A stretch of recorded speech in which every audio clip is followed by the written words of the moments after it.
Hey, I just sent you the co-host invite, so you should have that. There you are. Hello, how are you? Hey, good. I sent you the co-host invite, so you should have that, but I guess you're a speaker, so it doesn't really make a difference, right? Let's try. I can try it again. Oh yeah, it says I'm the co-host. Solid. Got it. Cool. Yay. Thank you for doing this, by the way. Thanks for Of jumping in. course. Thanks for having me. Oh I'm my God, yeah. Dylan. I'm Nice Chris. to meet you. Yeah, nice to meet you. You're in California, LA. Yes, I am. Is Correct. that where you're And from? I'm actually from Texas. Oh, I moved here not too long ago for school. where in Texas are you from? Dallas. Oh, Dallas. I don't. Oh my God. I did Where Austin, right? I think oh I've done Austin. Yeah, I did Austin, which was so fun. yeah, I love Austin. Yeah. Where are you guys Um, located? in Miami. I'm from Miami. My family's Cuban, but I'm born and raised here. Oh, I was in Miami like 3 weeks ago. Oh, really? Damn, we just missed each other. Yeah. Oh, that would have been so nice. Yeah, Jax or Tiago is also here in Miami. Hello. We're just getting the room rocking and rolling as people start to come in. Were you guys at Art Basel? Yeah, we actually did some really cool NFT events when Art Basel was happening, which was That's neat. awesome. It was the first time that there was like a wave of really big NFT events, like I mean that I saw, like in person NFT events. It was really cool. Yeah. Yeah, I wish I could have made it. I know. Hey everyone, we're just giving people the chance to like rock and roll and get in here, and we'll see how it goes from there. Co-hosting with me today is Dylan from Outnumbered. He has an awesome LGBTQ project. If you want to describe it as we get rolling. Yeah, sure. Hi, I'm Dylan. My project is called Outnumbered. It's been going on for a few months now, and uh, I'm a queer artist and I make queer art. And the project is about taking gendered objects, mostly toys, and liberating them in a way with color. Um, so, like, really, what we're focusing on is army men, and it all started with a pink army man, and kind of the difference between that army green color and what happens when you put a pink on it, and really the power of color is a big part of the project. Yeah, that's really cool. I love that. I'm wondering like what the reception has been and what color. So do you have pink, but are you going to do all sorts of colors? Like what does that part look like? Yeah, so it's right now we have it's like a whole rainbow, including green, Okay. really. But I think when you apply the whole rainbow to it, it really changes as well because um, you know there's not one color that is male or female associated. I mean, in in life there is like these binaries that we have created, but we're Right. trying to break that down. Right. Cool. I love that. It's so Thank funny you. actually when before my parents knew my gender, my mom was like convinced that I was going to be a girl, so she knitted me a baby blanket that is pink and yellow. And then like people gave her like pink teddy bears and like all my like baby things are pink, which I love. I'm like, I'm here Right. for this. Yeah. But it was interesting to like it's an interesting definitely because we exist in that binary. It's interesting that it is so associated. I love that it like breaks down the barrier though, and that you then have the conversation about it like not being assigned to a gender because obviously most people think pink and they like automatically think girl or see the army green or the blue and think boy. So it's cool to like have that.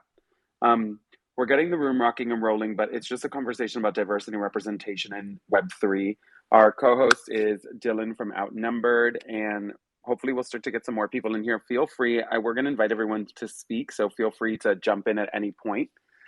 There's no real structure. We keep these open form. We like to support each other. So follow if you follow everyone in the room, share, like retweet.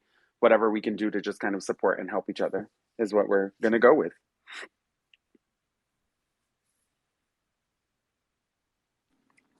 Amazing. I just followed everyone. Hello. Hey there. Thanks for Yeah. having me. Excited to be here. Yeah. Jack, I'd love to hear some more about what you're doing in Web3. Yeah, I can introduce myself. So I work. My background's mostly in marketing. I was in the music business for a while. Kind of a jack of all trades. That's why I go by Jack on Web3. But I'm working with Chip Labs, which is creator first kind of minting solution. We're just basically out here trying to eliminate the problem of like, most creators mint on OpenSea or with a marketplace and don't know that those contracts are actually owned by these marketplaces, and that they may be missing out on royalties across marketplaces. But basically, our solution and our protocol offers that creators own their smart contracts and just kind of educating people on that. And that is what I mean, so I'm working with them in that project. I also work on a few other projects and just here to network and, uh, you know, support you guys. So that is kind of it. I need to work on my elevator pitch. Hi, all of us. Well, first of all, the Jack being Jack because it's Jack of all trades is brilliant. I love that. But it's so interesting because there's so many different parts to NFTs and Web3 and the metaverse and like breaking down these barriers to entry. And really, like, I've seen a lot of onboarding conversations specifically around LGBTQ people. So just like onboarding and getting us like getting our community to understand these tools and to use them is so important. So being in a space like what you said about the contracts, I honestly had no idea.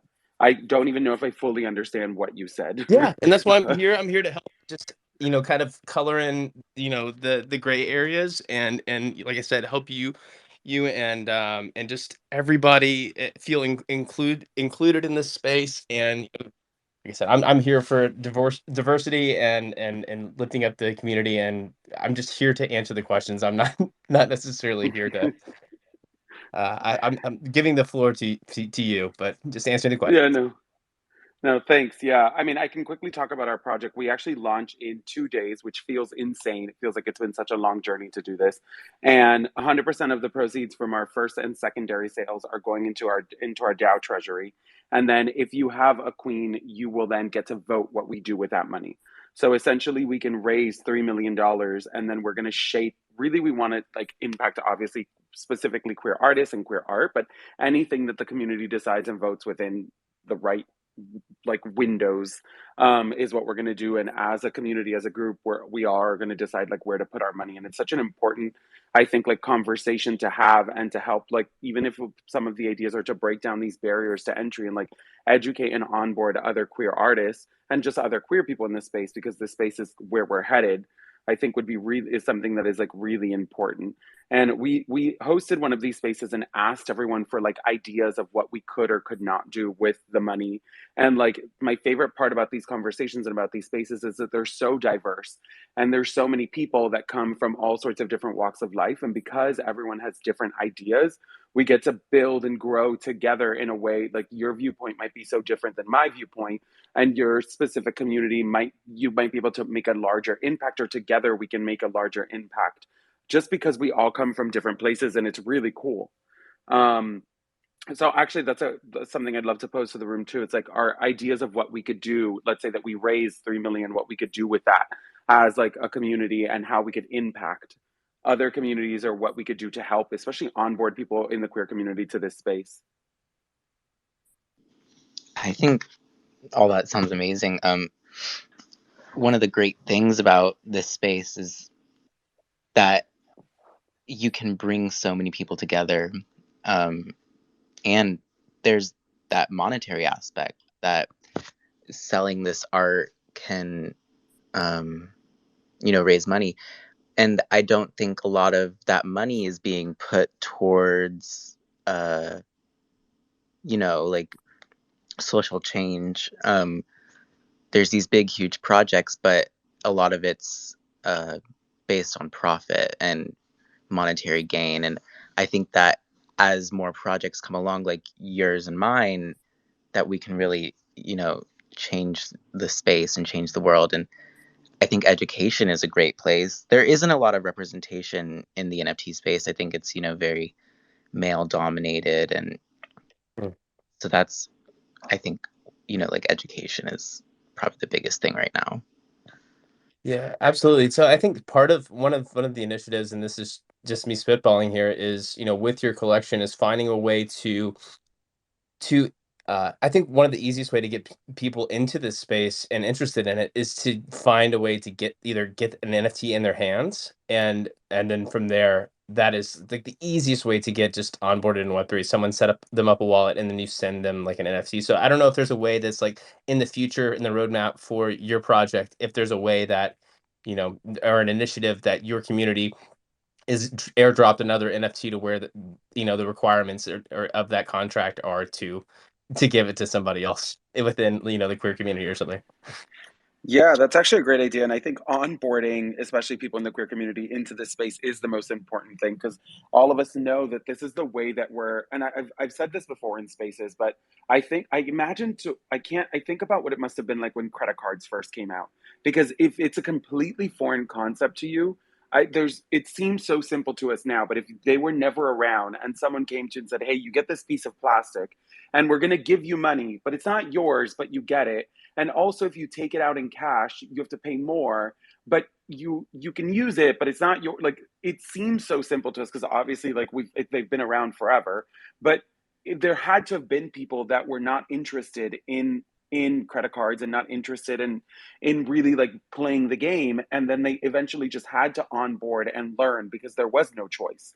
And I think a lot of times, and we're seeing in Web3 that specifically that's happening. Cis white straight men are the ones that are forging this space, and there's a huge statistic that we've probably all seen of like 90 something percent, and like we onboarding queer people to this space and like giving us the opportunities, onboarding queer people to the space and giving us the opportunity to start to like forge this space for ourselves and not let the people that have shaped major institutions in the past is so important.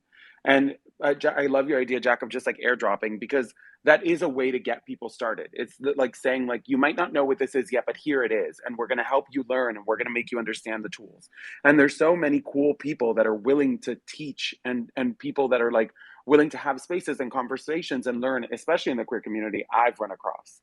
There's so many people in the queer community that want to do the onboarding process and are willing to take time out. And I mean, I'm as us as well, right? Like take the time out to teach people because we want them in this space, and we want to like shape the future together. Yeah, I think that there's a lot of gatekeeping in the NFT space. And I think that people are afraid to reach out to other communities and bring them into the space.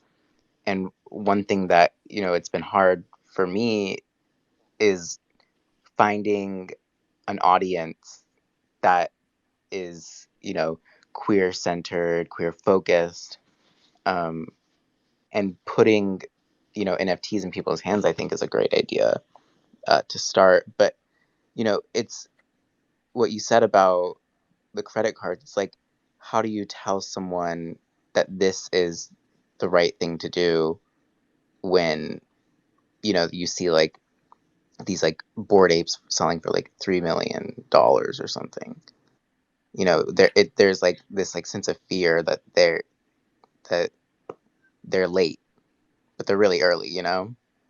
Yeah, it's so true, and it's really those projects that are like the ones that were made by oh my God, white straight cis men. I forgot how to speak for a minute there. That are taking off, and I think like the audience is definitely out here, and I think by us doing spaces like this, supporting each other, and this is something that we do in all these rooms. We say like follow everyone in the room, like share. It's so important for us to like start to build it ourselves because if we don't build it ourselves, then it's not going to be here. It's like the build it and they will come type situation, and really like onboarding and trying to get the rest of our community members involved and like Jack's referencing Jack's idea again is what we're going to do that's going to be so powerful. And what I really love about Yes Queen is like we're going to have the hopefully if we sell we'll have all of the funds in our treasury. We'll have $3 million to be able to start to impact these communities and like onboard people and help in a way that's like really actually impactful. And the gatekeeping is real. The gatekeeping is something that is, but I will say, I think that the gatekeeping is real and it really does happen, but I've seen so many conversations about not gatekeeping now. Like so many diverse, like minority groups realizing that if we're in this space already, we can't gatekeep. So we need to help other people that are a part of our communities, like onboard them. And I mean, I've seen spaces that are literally just like onboarding spaces for queer people, for other minority groups. And I love that.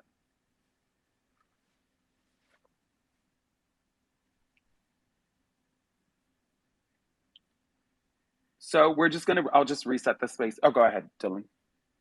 Oh, I was just going to respond to that. Um, to kind of bring up another topic is, when you have this social change aspect uh, to your project, is the kind of middle ground between crypto and USD, So something that we've been thinking a lot about is how do we bring, like a nonprofit, like a 501(c)(3) or something to a project when, they don't take crypto. So there's another thing of, uh, providing the resources for these big, like we want to donate to the Trevor Project. And something we're trying to do is get them a wallet, get them to make a wallet. And so there's a lot of uh, onboarding that needs to be done with people in these like kind of bigger uh, social change nonprofits as well. Yeah, I got what you're saying. So, is that something that you're dealing with now with the Trevor Project? They don't accept crypto currently, I'm assuming.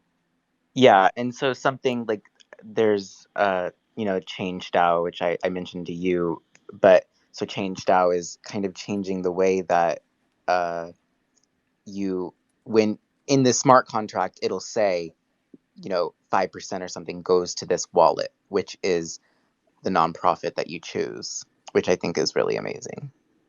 Yeah, that's interesting. And so now you're having those conversations with them on how to get, once your project goes live, on how to get that to them?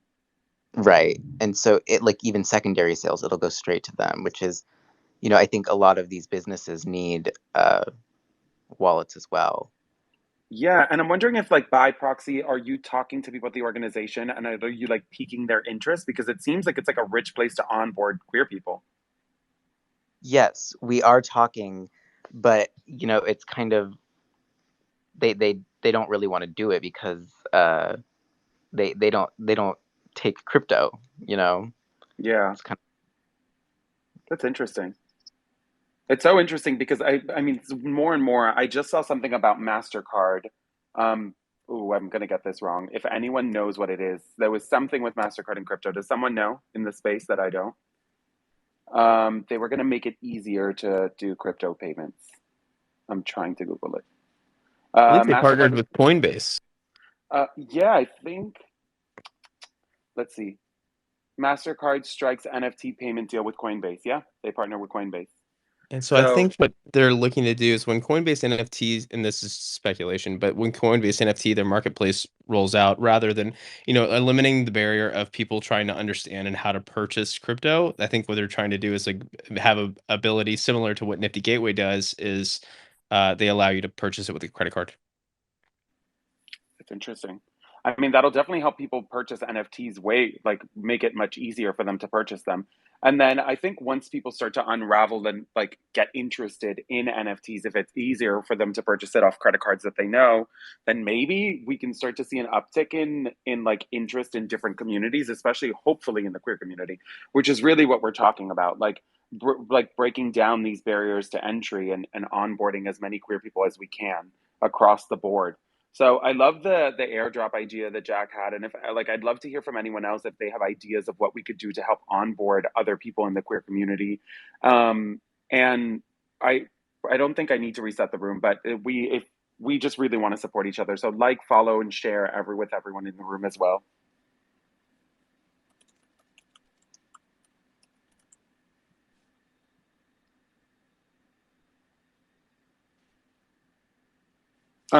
We've hosted, I think, like probably 4 or 5 rooms now, spaces like these, and I love them so much because we always get a really fun, diverse group of people to roll in here and start to share ideas. And I think it's my favorite thing about being in NFTs is the community that I've met, especially the queer community that I've met. There's so many beautiful, amazing queer people and artists in here that are willing to support each other and share.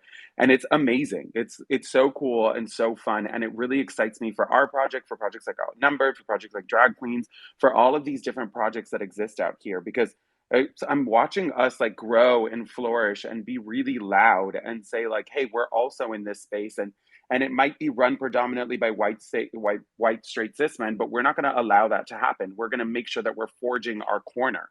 And like it's these little projects in these spaces and supporting each other and onboarding people that really makes that difference. And I love when I mean we've and even we were talking earlier about Art Basel, and I attended some Art Basel events here, some specifically some NFT ones. And I remember thinking, and this was like when I was starting to get introduced to NFTs, and I remember thinking, like, these aren't my people. This isn't my space. And through Twitter and through spaces, I've found such an amazing group of queer people that I like has really excited me for this space and that I love so much. It's really amazing, the people you meet, or the people you don't actually meet them. I never see anyone's faces, but I know so many people now that I didn't know 5 months ago. Like people all over the world that I had no idea existed that are now supporting me and I'm supporting them. And it's just such an interesting concept. I remember the first time I had a serious conversation about NFTs with someone, and everything just went right over my head, right over my head. I was like, no one wants to support, like a queer artist. They want to buy, you know, these like little monkeys or something. And then I realized, there is a community for everyone, and which is really amazing. It's so true. And my experience has been that the queer community in the NFT space is like everyone is so welcoming and so nice. And it's like we're not like they're not interested in gatekeeping information. Like we're all together and like everyone is willing to support each other and help whenever and however they can. And that's really awesome. It's like the best of us in this space, I think, right now, which is really cool as you start to get in it and you meet like you said, you don't actually meet, but you meet these people from all across the world that like have some sort of similar thread and experience and are willing to all work together. It's incredible. It's really awesome. And then to see, I also see a lot of people that inspire me as well. Like I'm very into Fruoshis's art and what he's done with his brand and stuff. And it gives me hope, that anyone can do something here. And you can.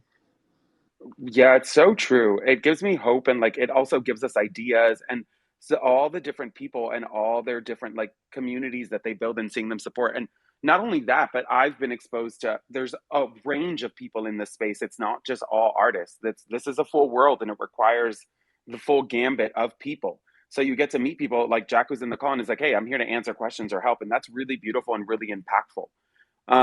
And it's what I love about them. I'm going to quickly reset the room. This is just a conversation about diversity and representation in Web3. It's really like an open space. I invite everyone to speak. If you have any ideas or anything you'd like to share, you're more than welcome to. We're hosting as Yes Queen Club. We launch in 2 days. We're very excited to launch. We are a queer-based collection of NFTs. 100% of our proceeds go into our DAO treasury, and if you have a queen, then you get to vote and decide what to do with that money. And we're hopefully looking to impact other minority and diverse groups, especially things in the queer community. And then the co-host is Dylan from Outnumbered, and I can let you take it and describe your project. Hello, I'm Dylan. My project is called Outnumbered. The idea behind it is that I take gendered objects, mostly toys, and liberate them with the power of color. So I like to say, the Army Man is a great example where I painted it pink and therefore changed the gender and sexual connotation. And from there, it really launched to, we haven't decided on how many we're launching with, but at least almost 2,000. So and we are giving back to the Trevor Project, which is very exciting. Question, Dylan, did you see what they did with the M&Ms? I did not. Let me look it They up. did really slight changes to them. I don't think it was received well, but they did really slight changes to them to try to make them more gender neutral. Apparently, I saw. Let me see Is if it the they come boots? in. They removed Yeah, the they boots from removed the the boots and yeah. they removed the boots and they did they removed like the eyelashes or something. I don't even, I don't know. I'm wondering what your thought is on that though, because I think like the fact that such a big company is also now trying to do this is a really interesting thing. Yeah, sorry. Yeah, I think um I see a lot of memes about it. They bring back the boots, but I'd have to think about it. I don't know what I think yet. I don't really know anything about it yet. I Yeah, have to the look. conversations that I've seen centered around it, it's like similar to I think what you talk about. It's like you free them from that, from their gender roles. And fat baby, if you want to jump in, go ahead, especially if it's like related to this, because I don't have all my facts straight. So at any point, no worries. Hello, thank you so much for letting me speak. Yeah, I mean, I just arrived, but I know you are talking about the M&Ms and the gender neutral situation. Mm-hmm.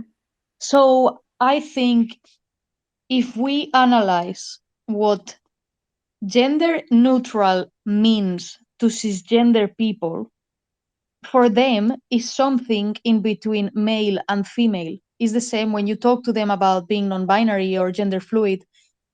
In their minds, there is no concept that it's not male or female. So it's something super abstract. And for them is, something that has a little bit of both.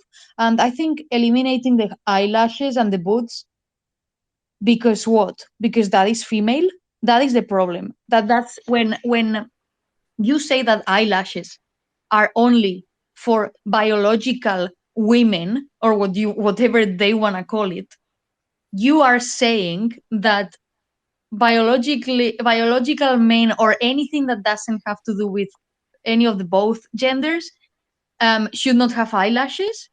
Then it's a problem, because it's like and I find myself doing this a lot. Like when I want to draw a very feminine character, I'm like, oh, I need to put some eyelashes and some rosy cheeks and blah blah, and that's all ingrained in our brains from what society tells us gender should be. So seeing all these brands trying to do these things, obviously some of them is just pure virtual signaling, like they just want to look good, and if that's the trend, we're going to follow it, because if we sell more, that's good.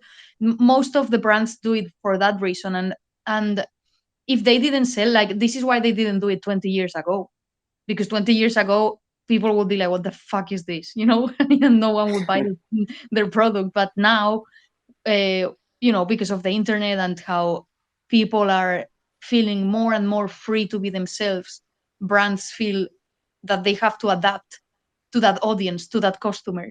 So I think at the end of the day, all big brands, like big brands, do things to sell, and they use us because, Yeah, I agree with you 100% on that. And I think like what you said is the discussion that I saw the most. It's like removing the eyebrows and the boots doesn't all of a sudden make it gender neutral. But I think the people that are probably calling the shots don't really have an understanding of gender in the way that they should. And they're just trying to signal that they are like, we are on board, even though they don't know exactly what they're doing. Um, there is some power in the fact that like it's happening. I think that that's good in a way, right? Like that they feel enough pressure to feel that they have to do this shift or this change. But this is where representation and diversity becomes so important, because there wasn't anyone like you in the room. And if there would have been someone like you in the room, maybe the conversation would have been, let's add more characters with other features, as opposed to just taking away these features and saying like now they're gender neutral.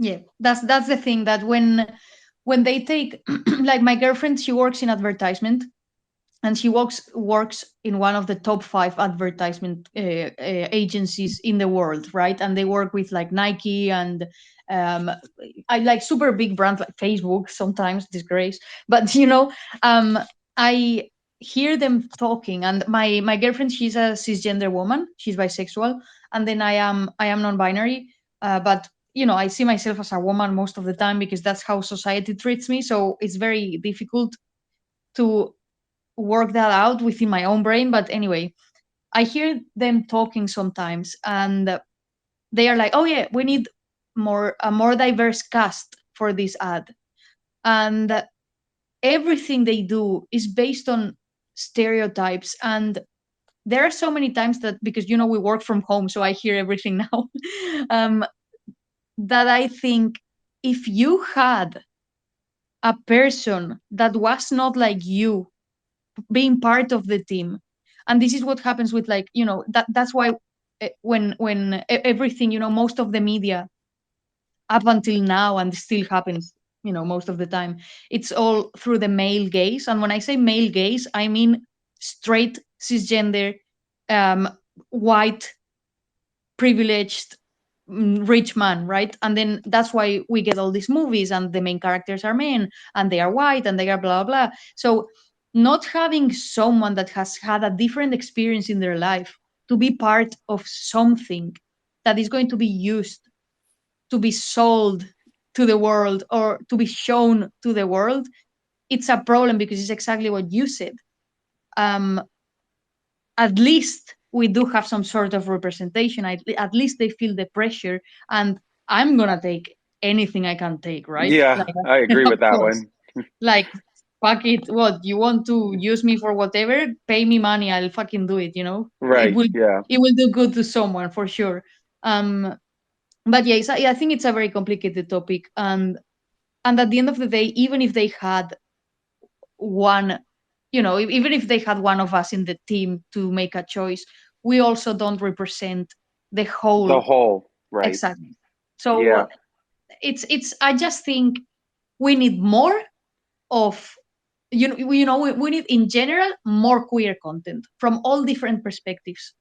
And and then each person talks about their experience. They are not talking for anybody, they are talking for themselves.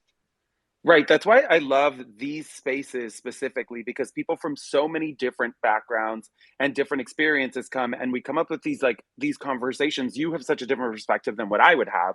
And everyone brings their perspective. And what we end up getting from it is a more quote unquote complete picture.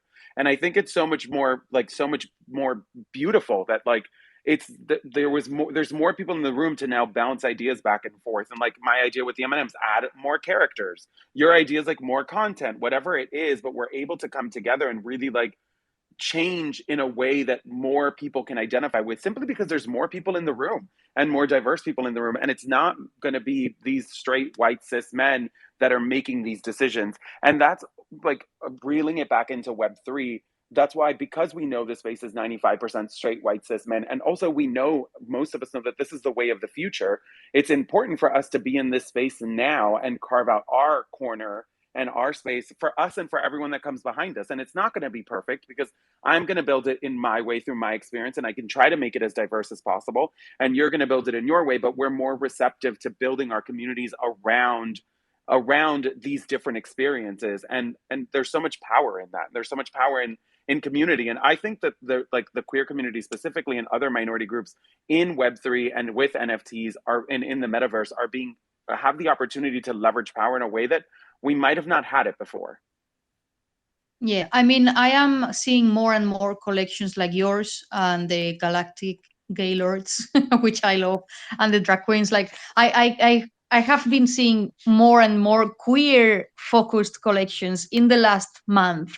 I have been doing NFTs for a year, and when I started, I was a little bit afraid of being like, "Hello, I'm queer," haha, because I could see most of the people in the space were probably gonna be like, Joe Rogan listeners and Gary Vee Right. lovers who are gonna hate me. But it wasn't like that. And the reason why it wasn't like that is because I thought, you know what, fuck it. And I was extremely explicit about my sexuality, my gender identity. I literally showed everyone my nipples because I had top surgery and I wanted everyone to see my beautiful chest.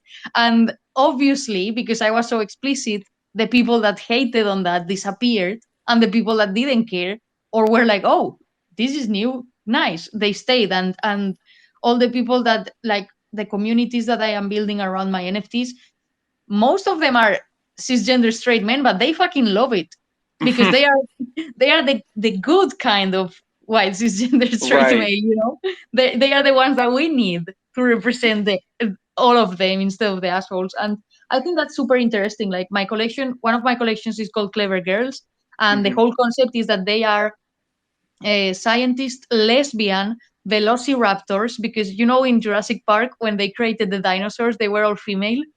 So Oh, that interesting. I did yeah, not know so that. they made them all female so they couldn't reproduce.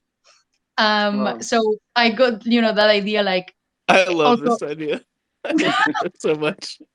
I mean, come on, it's great. And then in the movie, the velociraptor trainer, the first movie, he gets killed by a velociraptor who is a female, and then he says "clever girl," before he dies. So that's the name of the collection, Clever Girls, and they are velociraptors. They are lesbians. They are scientists, and we are. When I launched the collection, I was like, okay, I want it to be lesbians, and then there's lots of traits like sex traits, as in a gimp suit and choker and things like that. And the thing is that after a while, I was a bit worried, like, oh, is this too explicit? Am I gonna be lost because more and more white cisgender straight men are gonna come in and they're gonna be like, I'm not gonna buy into that Yeah, I'm shit. not But gonna buy this. Yeah. yeah, but then we sold out, and most of the people that bought, they had no idea, and they get a gimp suit, and they're like, "Oh, cool, a black suit," but they don't understand I did because of homosexual sex, but they have no clue. So yeah, I mean, I did other collections that are not focused on queer stuff because sometimes I was a bit like worried. But to be honest, it's working super well, and I'm super happy that all of you are doing this because honestly, I was desperate. I was telling one of my friends that works with me, he's a gay man from the US. I was like, I need homosexuals. Do you understand? I need more. I need lesbians. I need bisexuals. I need transgender people, please. So um, yeah. first, where are you from? I'm from Spain, but I live in London. Okay, from Swindon, you live in London. I just had to place that accent. And then separate from that, I think what you were talking about in the beginning about you showing up and being like, I'm here. This is it.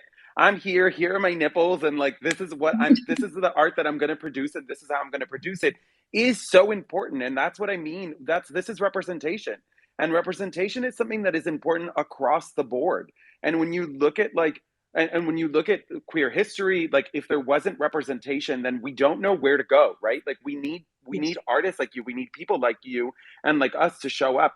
And that's what we really wanted to do with the queens, is to like show them as like the pride parade. Like everyone has different things in there as their little avatars, and we wanted ours to like look gay and look diverse. And that's what we want to say we're here. And like I think it's so important and so impactful. And I love that, like, as you start to do it, there is going to be everyone. And it's not that like white straight men are horrific people. Some of them are going to be great. And we need Of course. everyone. We don't Yes. need just one group. It's about representation and diversity across the board. So really just including everyone. I just want to quickly reset the room. It's diversity and representation in Web3. It is open forum. So everyone is invited to speak. Please feel free to unmute, and any ideas, anything that you have. We're super happy to have everyone talk back and forth. I do see there's some people. Nathan, I gave you the ability to speak, and I'm killing your name for sure. Maya. It's Maya. I'm just Maya, phrasing. thank you. Maya. Oh my God. Yeah, you Hi, guys, Maya. I'm missing an A in my name, so it trips people up sometimes. Definitely. But yeah. The whole time you were speaking, Fat Baby, I couldn't stop thinking about we're here and we're queer, and I think that's like a great thing that you're doing. Yeah, I mean, to be honest, because I'm in a place right now where I can do this, because I also understand some people, that are queer or that are not ready to come out because of whatever circumstances, might not be able to do this, and that is extremely, that's perfectly fine and super respectable. But because I am in a psychological place, where I'm super secure, everything is fine. My emotional stability is quite stable, and I have a loving partner and a loving family. So I feel that I can do this, and I can go out there and show my nipples, right? And I can be very explicit about everything, because if just one person listens to what I have to say and it helps them be like, fuck, this person is talking with all the confidence and they are feeling great and they have a collection and it's sold out, and maybe I help them, and it has happened before in some spaces where it not queer spaces, like super straight spaces, and then I go out there and I tell everyone about my nipples and my anus, I don't care. And people laugh, I think they find it funny, but because it's funny. But maybe there's one person, and this has happened before, that they DM me afterwards and they tell me, I am a trans. Like, there was this woman. She said, I am a transgender woman, but I am not out in the space at all, and no one knows. And it was very nice to hear you. Just that, it's enough for me to be like, worth it, you know? Right. Yeah, I mean that's representation. I've joined, I mean even myself as being a part of the queer community, I've joined these spaces and learned so much. Is I specifically have joined a bunch of trans ones, and there's so many things that I've learned that I had no idea. And they're really cool. And I don't need to tell anyone's story, but I've been in those spaces where like an anonymous profile has spoken and been like, I'm not out, but I'm trying to figure it out and can I get advice? And it's so beautiful and so amazing to see. Nathan, go ahead. Yeah, this is Nathan. I'm driving from PA to New York, but I have it set up, so I'm not going to get in an accident. I have my husband next to me. But I was just going to say, and I had heard this over and over again. People would say, oh, it's so important, if you're queer, to like talk about it in these non-queer spaces. And I was like, oh, whatever. I live in New York. I live in a bubble. It doesn't matter, blah, blah, blah. But I was in a space the other night, and the guy was like from Virginia, and I'm like, I was just talking about myself, and I was like, yeah, like if I do a if I donate to like a nonprofit, I have like different tribes. I have like a spiritual tribe, I have a queer tribe. Like, what do you guys? Where would you focus on in terms of your brand as an artist and aligns blah blah blah marketing bullshit? And the guy was like, please don't use the word queer in this space. This is like my home, and it's a derogatory term. And it's like calling a black person the N-word. And I'm like, dude, I would not compare the queer experience to the black experience. And please educate yourself on the word. But anyway, I think it's so important to just at least have the conversations. And then, of course, he's like, well, we're donating to a trans, nonprofit because my partner, he has a daughter who's trans and stuff. And I get it, but I also get where people are coming from. And I also get that you need to kind of meet people where they're at. But at the same time, I am so fucking anti-censorship. Do not censor me. Do not put me in a box so that you feel comfortable. So I think it's really, really important. And I think it's great you guys are talking about this. And same thing, I had a lesbian DM me. I don't even know how she found me, but she's like, my friend heard you in one of these tweet spaces. And I just really want to talk to you. I'm looking for a mentor. I'm in Puerto Rico. So I don't know, could be a scam, could be legit. Either way, I'll talk to her. Yeah, I think what you said about meeting people where they're at is so important.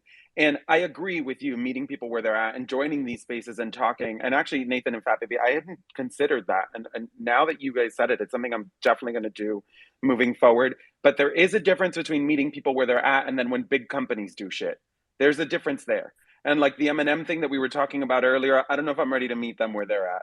I saw both Dylan and Fat Baby unmuted. You guys go ahead.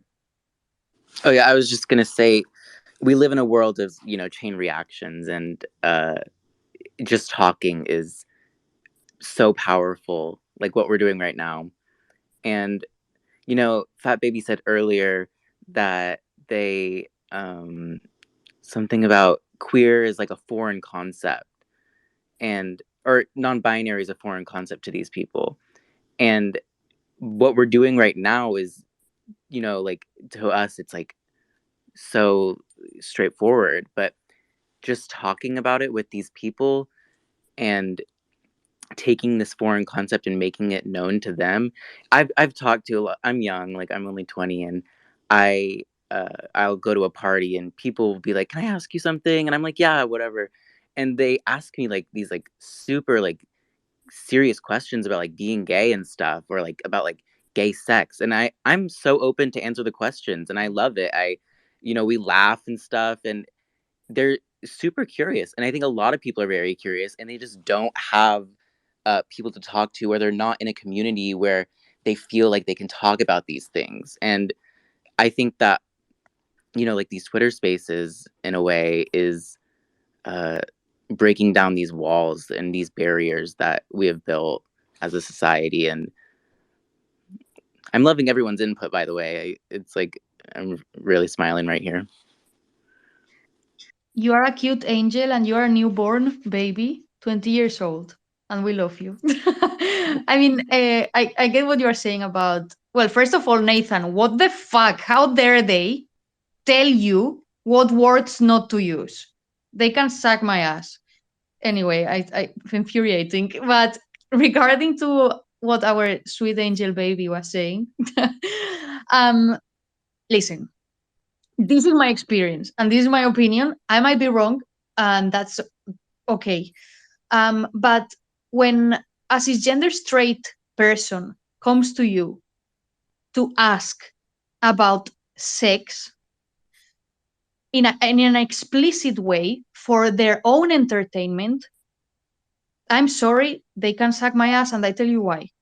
They can Google it, and for sure they have seen porn and they have seen a lot of stuff. And if they want truly from their heart, because they want to, like for example, I have people ask about pronouns and they don't understand what non-binary is. They don't understand the concept of gender not being directly related to your genitals. I get that because I did not even myself knew what that was 5 years ago because I was ignorant. No one has ever educated me in that matter. So I do understand that if you are a straight cisgender person, why would you even think about that, right? So if they come from a good place and they want to learn because they want to respect you, 100%.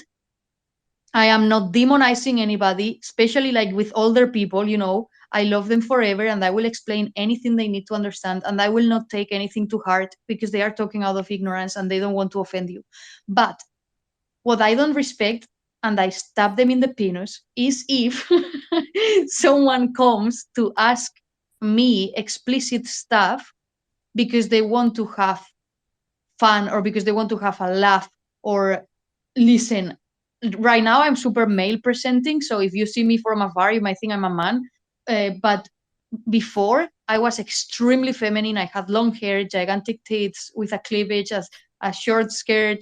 So the amount of cisgender straight men that have come to me to ask about lesbian stuff in a very disgraceful, disgusting, creepy way, it's like a crazy amount. And at the beginning, because it was a bit, I was younger and I was, very naive.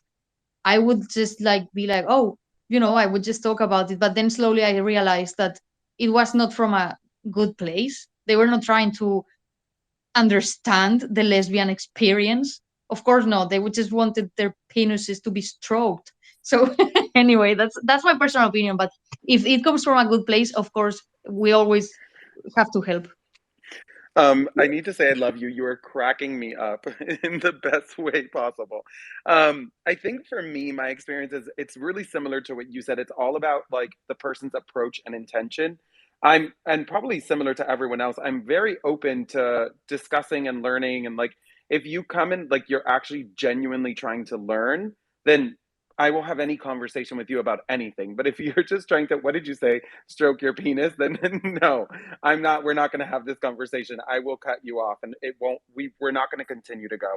But it's really just about like where the person comes from. And, I think that's across the board for all issues. We're something that it's a larger discussion, but something is like the burden of teaching. I'm saying it wrong, but like as queer people or as people from a minority group, we carry the burden of like of advocacy for ourselves and teaching people.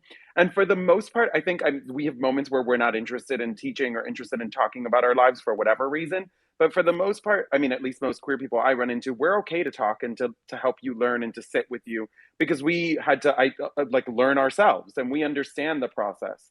Um, but it really is all about approach. Yeah, you can tell when someone's genuinely coming to you out of curiosity and wanting to learn. But uh queer people, we're considered otherness, and others are typically stereotyped and seen as entertainment, you know, but we're not. I mean, we can be fun and be entertaining, but our, beliefs are not entertainment. Yeah, I mean, I always put myself because I am white, right? And then when I want to try and understand something or analyze if something is going to be offensive or if it makes no sense or if it's going to be sexist, racist, I always try to think from someone else's perspective. So it happens to me with like, we are racist, we are homophobic, we are transphobic, we are classist, we are sexist. Like we don't want to be, and as adults, obviously, we are responsible to change all those ideologies that have been ingrained in our brains since we were babies. But the thing is that to be able to do that, you have to learn and you have to ask. But what you were saying about being like teachers, and having to educate, this is why I was saying that I'm in a place emotionally where I can do this and I don't mind, and I can go out there and be explicit and put myself in danger. I don't give a shit. But um we don't have to do that, and it's not our responsibility. As I said before, like go and Google it. Like there's so many things about, like what I was saying, like racism, that I'm like, okay, wait, I need to learn about this, and I go out of my way to listen to people. Like I watch a lot of YouTube videos about all these kind of topics from, from people from all these different places, because I'm like, okay, I need to learn this, and I am being ignorant, I am being racist, I am being whatever, and I need to change it. And it's my responsibility to go out there and learn it. I cannot expect people around coming and telling me, oh, excuse me, just to let you know. Of course not. Like I am an adult, I have to learn by myself, I think. Right. I really agree with that. I think like we are responsible and everyone else is responsible as adults to learn and grow for yourself because you don't want to be that way. Nathan and then Daniel. Yeah, I was just curious because I've been playing around with this idea of like collectives for artists, but one in particular is like Queer Artists Web3 Collective. And I was just curious if anyone else has been a part of an artist collective or you've heard of something that's been successful. I just think that if queer artists could get together in this space, I mean, it could be 10 artists, 20 artists together. It could be a same theme that they're working on. It could be queer, abstract artists, whatever. I just think it would provide more opportunities, and I think there's power in numbers, and when the numbers are organized, I think it can also then inspire other people to do the same thing. Because what I'm noticing is a lot of artists, we work solo, and then we work on our whatever, we work on our work, and then when we're done, we'll meet with our peers, and then we'll just have like this amazing exchange, of ideas, but it's very much a solo game. So I was curious if anyone has any thoughts on creating a queer artist Web3. Yeah, and I think that like that's definitely changing. Even spaces like this, like artists are able to communicate with each other in a way that like it's never happened before. And like Web3 definitely is a part of that, and specifically with queer artists. I think the order was Jack, I don't know if you have a direct answer to this, but it was Daniel, then Jack, and then Fat Baby. Yeah, so I can just speak to at least like collectives and DAOs in this space. So I work with a project called Chip Labs, and it's a creator first DAO and protocol that we have created to solve the issue of creators and artists owning their own smart contracts. I won't go too far into it now, but you're welcome to join the Discord and just kind of see how it's a creator and artist collective of, like I said, we're putting creators first in Web3 for them to empower them to own their smart contracts, get their own royalties across chains and marketplaces. But it's not a queer you know DAO per se, but you can kind of see how a DAO is structured in terms of Discord and Twitter and stuff like that, and get some ideas there to potentially create your own. Daniel, I want to open up the floor. You've had your hand up for like a hot minute. All right, thanks so much. Yeah, I just wanted to pop in here and say hello. I recently moved to New York, and I'm working full-time in digital assets and crypto, a lot with NFTs these days, and I'm very heavy into augmented reality, into the AR world.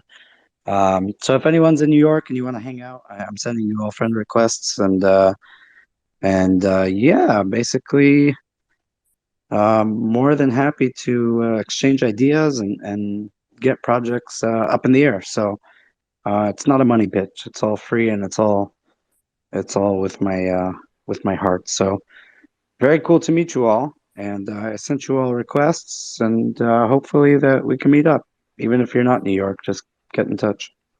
Thank you. And I quickly want to say that that's what we do in these spaces is let's all support each other. So if you don't follow everyone in the room, go through, follow everyone, like, share, retweet. It's so powerful for us to just be able to support each other in every way that we can. So thanks for bringing up For that sure. point. Fat For Baby, sure. the Thanks, floor is yours. Hello. So regarding to what Nathan was saying about a collective, so there is one thing that I'm doing because I totally agree. The problem that we always have is that we don't organize ourselves, and then in the end, Donald Trump wins, you know? So the thing that we need to do is like, okay, let's organize, let's do something. So one thing that I personally have been doing is I have been trying to infiltrate in the bros space, you know, pretending to be like a bro sometimes, so that when I'm on the top, I can chop all of their penises and then all of us can take the throne. But the thing is that that takes a lot of like time. Like I'm working constantly 24/7, 12 hours a day. Um, so basically, I have this new collection. Well, new, relatively new. The first collection I did was Clever Girls, that is focused on lesbian scientists. By the way, if you go to my profile, I have pinned the trailer for the game. We're making a dating simulator sort of game like Dream Daddy. I don't know if you are gamers and if you know Dream Daddy. But it's basically a narrative game about scientists, lesbian velociraptors that work in a lab, and then you can flirt with different dinosaurs, and they all have different personalities. So that is my project, Clever Girls. And then after Clever Girls, I created Raptor City Rascals. So Raptor City Rascals is still about velociraptors. The narrative is directly connected to Clever Girls. I have a writer that I pay. He's a cisgender straight white male, but he's the best, and he's an angel, and he needs to represent. So I work with him on that. And he had an incredible idea, which is every month we open a black market, which basically within the Raptor City, there's this like dinosaur that is like super enigmatic, and he comes every month to the Discord and the website, and we don't know what gender this creature is, but they sell some products. Those products are collaborations with different artists. So what I am doing right now is I'm collecting a list of artists that are from any type of like minority, that don't have many followers, but that are incredible with what they do. And our objective is to elevate all of these people by giving them a platform. And we can do anything. We can design clothes. I have contacts with all different types of like creators. So we can design clothes, we can sell one of their NFTs, you know, and there's infinite possibilities. And basically what we do is we give them the profits. So anything we sell through the market that is their art, they are going to get paid because people need to get paid. I hate this. Like, honestly, I want to pay everybody. So that is what I'm doing personally, um, and that I'm able to do because I think of like, collectives and everything, and I'm like, I'm so overwhelmed with work. Like, I'm talking to you right now. It's like 1 a.m. in London, and I fly to Spain tomorrow. But I just saw that you were live, and I wanted to talk to gays. But the thing is that is what I'm doing, and all of you, if you are artists, creators, you are more than welcome to come. We also have a show called Fat Baby and Friends. Um, I just finished one show, and we have this on Twitch, and we have two presenters. One of them is a gay man, and we collaborate with artists and we draw live. So there's a lot of things I'm doing, mostly because I have been here for a year and I have accumulated. I'm not a big influencer, but like, I know, for example, I'm good friends with Betty from Dead Fellas and some people that are pretty high up in the space, and big influencers, and I want to get more power so I can infiltrate all of you, and that is my plan. I love that. I love what you just said about getting to the top and infiltrating. So funny. I do want to respect everyone's time. We've been in this space for about an hour. Nathan, I'm going to reset the room and then you can speak and then we'll close out. We launch our collection in 2 days on the 25th at noon. Very excited. 100% of the proceeds go into our JAO treasury. And if you have a queen, if you have a member, then you will get to vote and decide what to do with that money as a community. So we're really looking forward to taking this pot that we put into our treasury and then impacting issues like in a real way together. We have a giveaway going on. Please like, share, retweet, do it for everyone in the room. Go through, follow, like, and retweet everyone. Everyone works so hard, especially in this space. And we're going to close out. Nathan, you have your hand up, so I'm going to let you go ahead. And then if anyone wants to plug anything, everyone is invited to speak. So now's the time to get the last minute things going. Yeah, no, I was going to say thank you again for hosting this space. I wish that there were more of these more often, but it's like literally the queer community. I mean, I know we're here, but it's so small in this space. And then also Fat Baby. Yes, I want to be able to connect with you. I love what you're up to. I'm in New York, but I got that it's late, but I'll DM you later. But I love your energy and I love what you're up to.